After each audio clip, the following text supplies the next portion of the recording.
राष्ट्रपति चुनाव के लिए संसद भवन और राज्यों की विधानसभाओं में डाले गए वोट। एनडीए उम्मीदवार द्रौपदी मुर्मू और विपक्ष के प्रत्याशी यशवंत सिन्हा की किस्मत का फैसला मतपेटी में बंद। 21 जुलाई को आएंगे नतीजे। राष्ट्रपति चुनाव में प्रधानमंत्री नरेंद्र मोदी, अमित शाह, सोनिया गांधी, राहुल गांधी, ममता बनर्जी, शरद पवार, मुलायम सिंह यादव समेत कई बड़े नेताओं ने की वोटिंग। एआईयूडीएफ विधायक करीमुद्दीन भरभुइया का बड़ा दावा। असम में कम से कम 20 कांग्रेस विधायकों ने एनडीए की राष्ट्रपति उम्मीदवार द्रौपदी मुर्मू के पक्ष में वोट डाला। कांग्रेस ने एआईयूडीएफ विधायक के दावे को किया खारिज। असम में विपक्ष के नेता देवव्रत सैकिया ने कहा, एआईयूडीएफ भरोसेमंद पार्टी नहीं है। राष्ट्रपति चुनाव में समाजवादी पार्टी में हुई क्रॉस वोटिंग।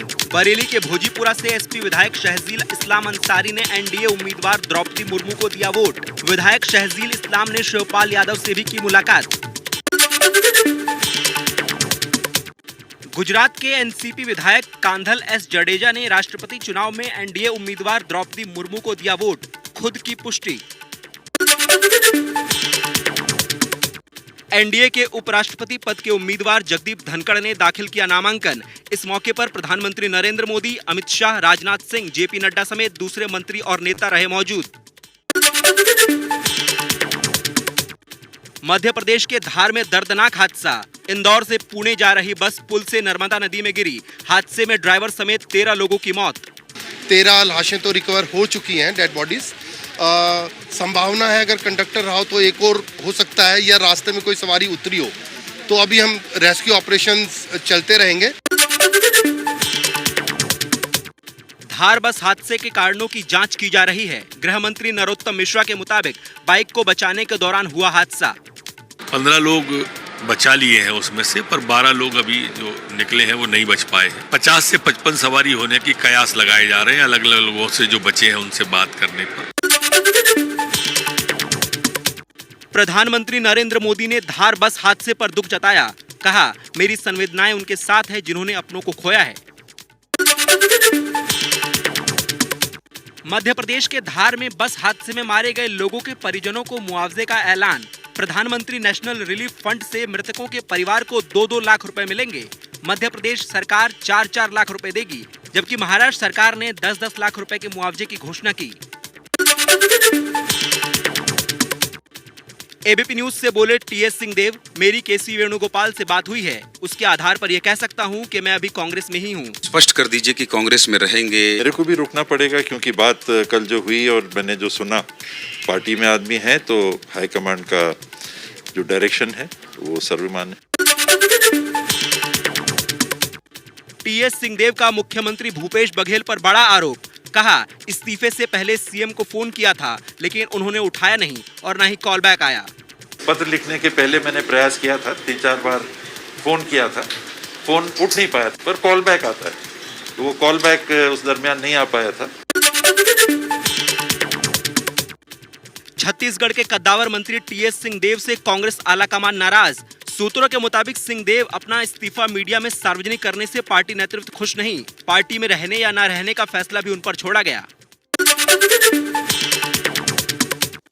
छत्तीसगढ़ के अंबिकापुर से रायपुर लौटने पर टीएस सिंहदेव का जोरदार स्वागत। समर्थकों ने स्टेशन पर लगाए नारे।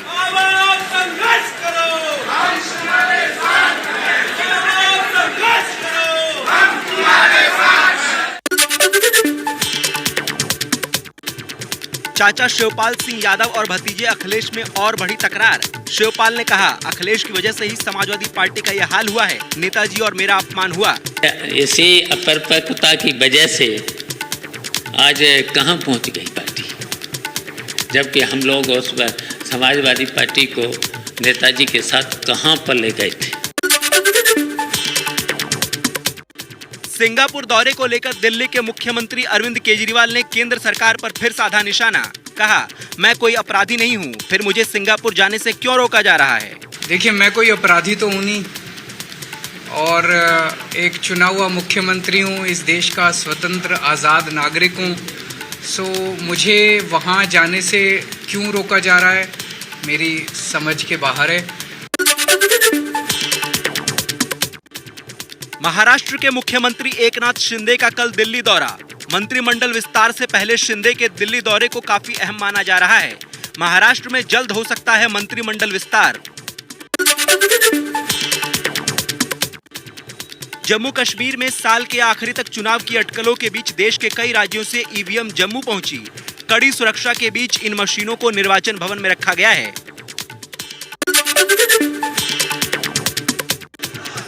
जम्मू में कांग्रेस का प्रदर्शन। जरूरी चीजों पर जीएसटी लगाने का किया विरोध। केंद्र सरकार ने अनाज, दही, पनीर, लस्सी समेत कई जरूरी चीजों पर लगाई है जीएसटी। स्पाइसजेट को दिल्ली हाई कोर्ट से बड़ी राहत। फ्लाइट ऑपरेशन रोकने की मांग वाली याचिका पर सुनवाई से किया इनकार। दिल्ली हाई कोर्ट ने कहा, ये विषय सरकार का है, हम इसमें दखल नहीं दे सकते। स्पाइसजेट के विमानों में लगातार तकनीकी खराबी की घटनाओं के बाद एक वकील ने दायर की थी याचिका। हरियाणा के रोहतक में ऑटो पार्ट्स कंपनी में हादसा। भट्ठी में धमाका होने से 2 कर्मचारियों की मौत, एक गंभीर रूप से घायल। दोनों मृतकों और घायल को मुआवजा देने की मांग को लेकर कंपनी के कर्मचारियों ने किया हंगामा।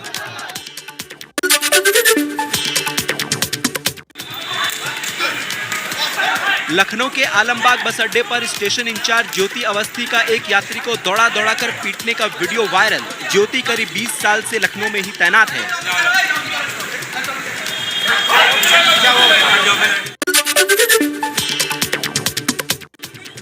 मध्य प्रदेश के अशोकनगर में तेज रफ्तार कार कुएं में गिरी। हादसे में कार चालक की हुई मौत। 1 घंटे की कड़ी मशक्कत के बाद कार और शव को निकाला गया।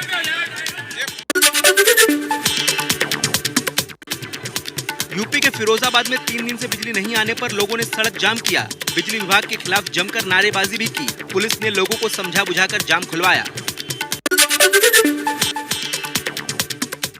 मध्य प्रदेश के धार में दर्दनाक हादसा। इंदौर से पुणे जा रही बस पुल से नर्मदा नदी में गिरी। हादसे में ड्राइवर समेत 12 लोगों के शव निकाले गए। 2 यात्री लापता, रेस्क्यू ऑपरेशन जारी।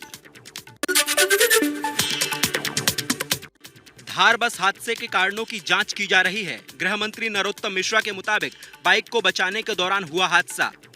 ऐसा प्राथमिक तौर पर जो अभी आया है वो ये आया है कि एक मोटरसाइकिल को बचाने के लिए गाड़ी बहकी और बहक के फिर नदी में चली गई। प्रधानमंत्री नरेंद्र मोदी ने धार बस हादसे पर दुख जताया। कहा, मेरी संवेदनाएं उनके साथ है जिन्होंने अपनों को खोया है। मध्य प्रदेश के धार में बस हादसे में मारे गए लोगों के परिजनों को मुआवजे का ऐलान। प्रधानमंत्री नेशनल रिलीफ फंड से मृतकों के परिवार को 2-2 लाख रुपए मिलेंगे। मध्य प्रदेश सरकार 4-4 लाख रुपए देगी, जबकि महाराष्ट्र सरकार ने 10-10 लाख रुपए के मुआवजे की घोषणा की।